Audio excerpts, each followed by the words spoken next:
If we understand that the addiction is not the primary problem, but really a response to trauma, then it becomes obvious that in order to heal addiction, you have to heal the trauma.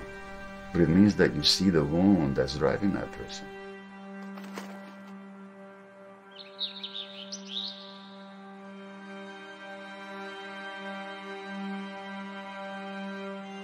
Underneath that traumatized persona, there's the healthy individual who has never found expression in this life because they were never given the venue for expression, never given the relationships in which their authentic humanity could be expressed.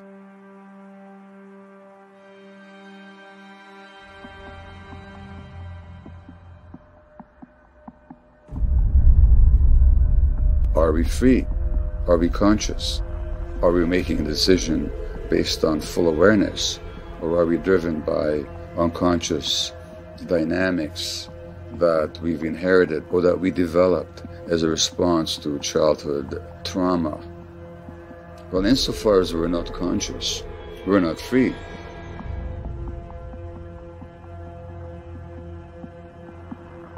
We have then a social structure that induces trauma in a lot of people, therefore it induces escapist, addictive behaviors in a lot of people, and those inner trends line up with how society looks like on the outside, so therefore all this looks perfectly normal and perfectly natural.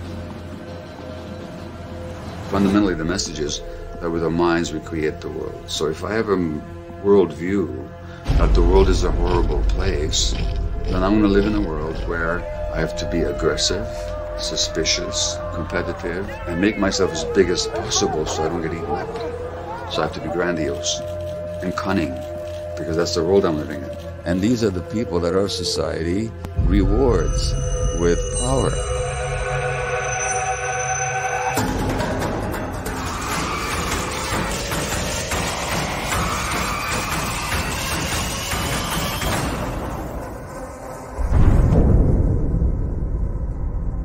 Do you think that the inability of these individuals to manifest real change is a demonstration that what we have are deeply entrenched and traumatized systems that are predicated on unconscious choices, unconscious drives, and that the system will not alter itself from within itself, but will sustain itself, and it's only sort of new radical ideas that can alter it? That's exactly what I'm saying. Large segments of the economy survive because people buy things that give them temporary pleasure but do them no good whatsoever in the long term. In fact, they're even harmful. I mean, we're going so far as to destroy the earth because of our addictions.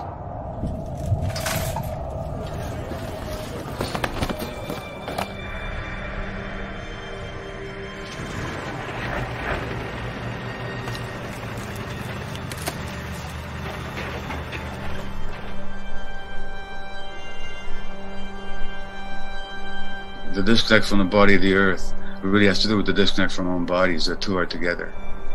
And the exploitation of the earth as if it was something separate from us has a lot to do with patriarchal domination. I mean, we talk about Mother Earth. Look what we're doing to Mother. It's a mother hatred almost.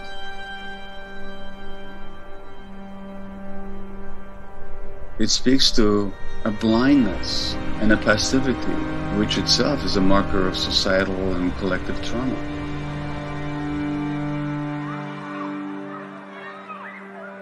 Our schools are full of kids with learning difficulties, mental health issues that are trauma-based, but the average teacher never gets a single lecture on trauma. They're fundamentally working with an essential lack of information. I should barely mention the criminal justice system has no understanding or even acquaintance with the concept of trauma. In fact, they often create policies that further deepen people's trauma. That these institutions need to be informed of what trauma is and how to respond to it.